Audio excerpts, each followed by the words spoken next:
welcome to Sunday Smoke. In today's video I'll be using the Weber Smoky Mountain Grill to make baby back ribs. Baby back ribs are leaner than spare ribs or St. Louis ribs, and because of that they take a little bit less time to cook. I'm going to smoke them and we'll be using a homemade rub.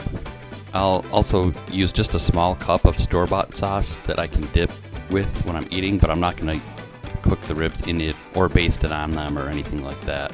Rub alone will be quite tasty.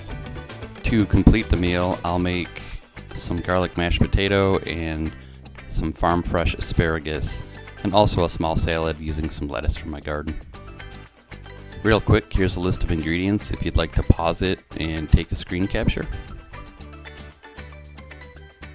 The ingredients include light or dark brown sugar. I'm using light today. Some kosher salt. Make sure it's kosher salt and not table salt or any other salt. Some garlic powder and paprika.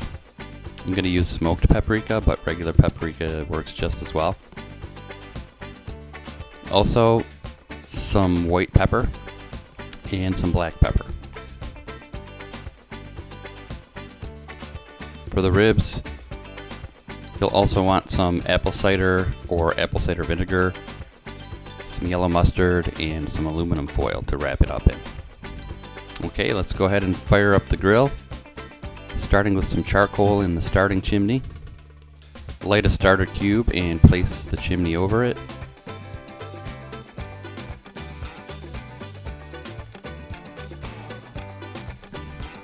Then fill the base of the grill with charcoal. And after about 15 minutes, the chimney coals should be ready to pour into the grill base.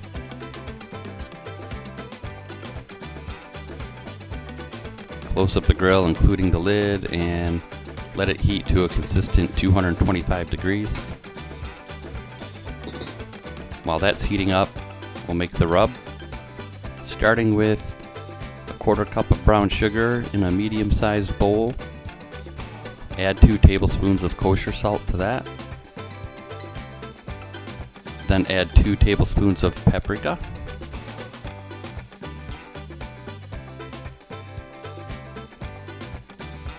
Next, add 1 tablespoon of garlic powder and 1.5 to 2 teaspoons of black pepper. And finally, 1 teaspoon of white pepper.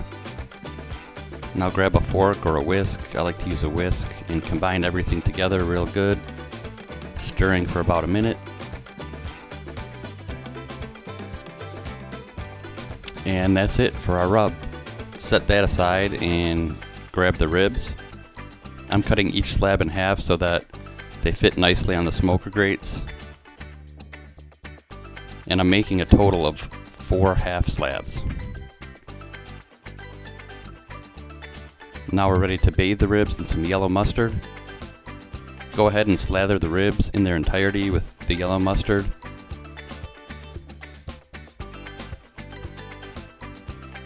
Don't worry, they're not going to taste like mustard or a ham sandwich or a hot dog or anything.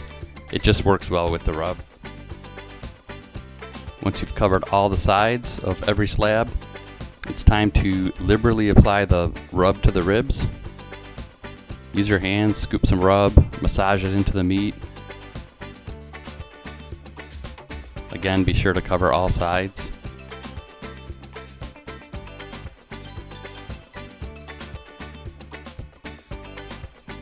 After that, cover them up and place them in the refrigerator for about an hour or so. When the grill gets to be a steady 225 degrees, add some applewood chunks to the fuel, and then place the ribs straight onto the grates. Put the lid on and let those cook for 2 hours.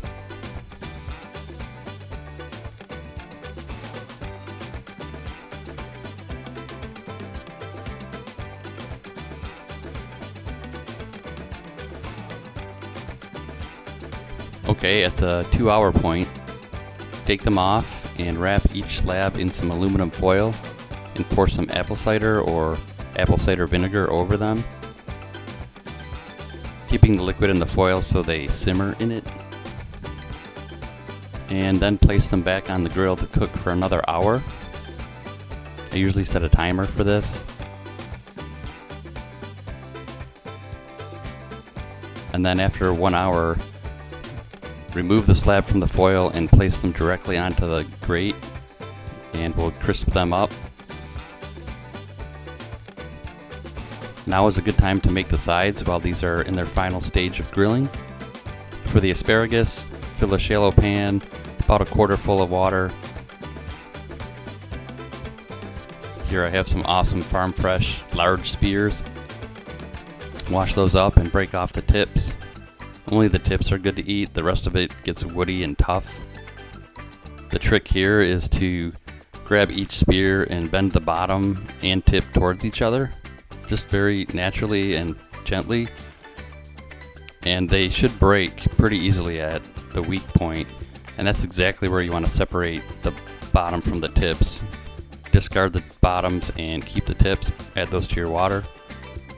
Place the pan onto the stove at medium heat and cover, let it steam for about 8 to 10 minutes.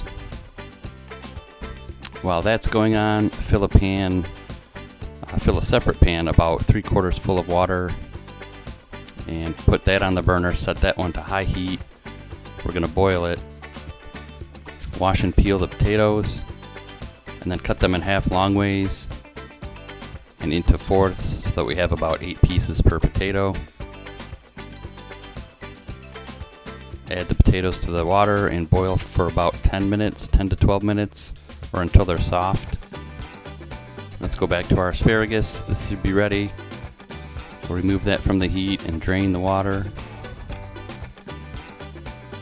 Squirt just a little bit of lemon juice onto it if you'd like, as well as a dash of salt and pepper. Set that aside. Now when the potatoes are ready, we'll drain those.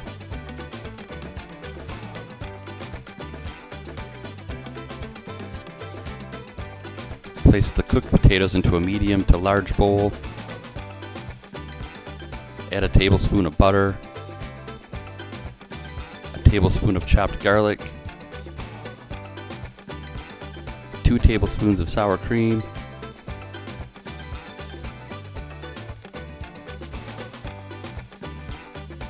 and a splash of milk.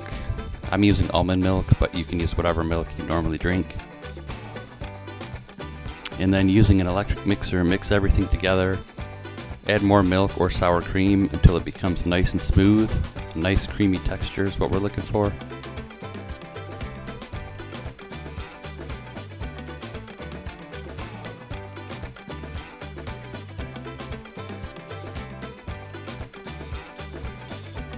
Check the internal temperature after about 20 minutes and continue to check the temperature until it reaches 180 degrees up to 200 degrees, at which point you want to remove them from the heat. Now we'll make our plates, putting a half slab of ribs on each plate, several spears of asparagus, and a large spoonful of garlic mash potato for each serving. Optionally, like I'm doing here, include a small dipping bowl of your favorite off-the-shelf sauce. It's also a nice touch to garnish the potatoes with some dried parsley flakes. And last, you can optionally make a side salad, which I'm choosing. My salad has fresh picked butter lettuce from my garden, a bell pepper, a Roma tomato, an English cucumber, and that's it. Add dressing to this if you'd like. Okay, dinner is served. Since I'm making this on the summer solstice, I recommend pairing the meal with a non-alcoholic, summery thirst quencher, like an Arnold Palmer. Start with ice. Here I'm using large ice cubes that I froze with mint leaves in them. Add lemonade and make the top half tea. Green tea is better than black tea, but I'm using black tea for mine. Delicious. Well, there you have it. Simple but delicious baby back ribs, garlic mash, and fresh veggies. I wish peace and peace of mind to all of you. Please subscribe to my channel. It really does help me. Hit the like button if you enjoyed the video, and also let me know in the comments if you tried making these. Thanks for watching, and I'll see everyone next Sunday.